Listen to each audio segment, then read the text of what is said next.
ہمارا جمعرات کی شام کو آپس میں مل بیٹھنا اس لیے ہوتا ہے کہ اللہ تعالی ہمارے باطن کو ایسا بنا دے جیسا کہ وہ اپنے خاص بندوں کو بنانا چاہتے ہیں۔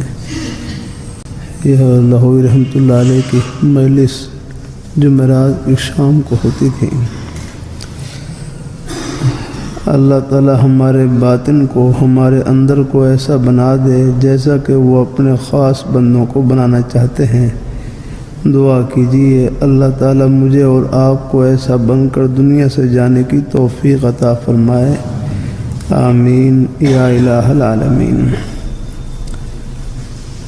حضرت صلی اللہ علیہ وسلم کے ایک مبارک ارشاد میں آتا ہے، ان اللہ لا ينظر الى صورکم واموالکم ولکن ينظر الى قلوبکم واعمالکم، کہ حضور صلی اللہ علیہ وسلم نے فرمایا خداوند تعالیٰ تمہاری صورتوں اور تمہارے مالوں کو نہیں دیکھتا بلکہ تمہارے دلوں اور تمہارے اعمال کو دیکھتا ہے۔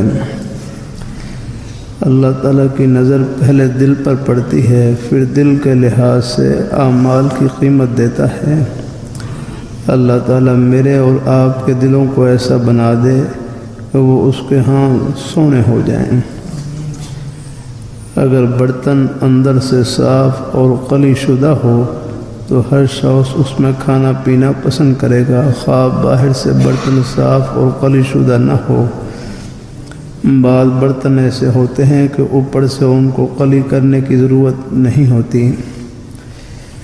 اگر برتن 6 ماہ سے صاف نہیں کیا گیا اور وہ اندر سے گندا ہے تو میرے خیال میں آپ اس میں پانی کبھی نہیں پئیں گے۔ اسی طرح اللہ تعالیٰ کو اندر کی صفائی پسند ہے۔ اندر روحانی امراض سے گندہ ہو تو اللہ تعالیٰ اس کو پسند نہیں فرماتے۔ اندر کی بیماریاں جو دل کو خراب کرتی ہیں، دل کو گندہ کرتی ہیں، حسد، کبر، ریا، عجب وغیرہ ہیں، اگر یہ بیماریاں اندر رہ گئیں تو ممکن ہے یہ ہماری نیکیوں کو کھا جائیں۔